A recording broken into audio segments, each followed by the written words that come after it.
প্রত্যেক মানুষের জীবনেই কম বেশি দুঃখ কষ্ট সমস্যা মানসিক যন্ত্রণা রয়েছে। দুনিয়ার জীবন এমনই, এখানে আমাদের এসব নিয়েই বাঁচতে হবে, লড়তে হবে, চলতে হবে। এগুলোই আল্লাহর পক্ষ থেকে আমাদের জন্য পরীক্ষা।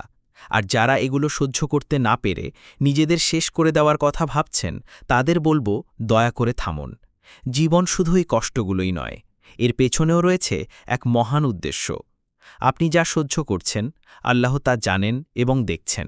আপনি যেসব কষ্ট কাউকে বলতে পারেন না, সে সবই তিনি জানেন।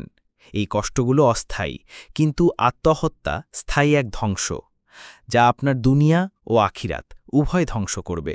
আপনার জীবনটাও আল্লাহর দেওয়া একটি আমানত, তাই এটি সংরক্ষণ করাও ইবাদত ও দায়িত্ব। কষ্টে থাকুন, কাঁদুন, সিজদায় পড়ে যান, কিন্তু নিজের জীবনকে শেষ করে নয়, বরং আল্লাহর কাছে আরও বেশি ভরসা রেখে বাঁচুন। কারণ কঠিন সময় কখনো চিরস্থায়ী হয় না, তবে এই সময়ের ধৈর্যই আপনাকে জান্নাতের পথে নিয়ে যেতে পারে ইনশাআল্লাহ। লেখা মাহমুদুল হাসান। আমাদের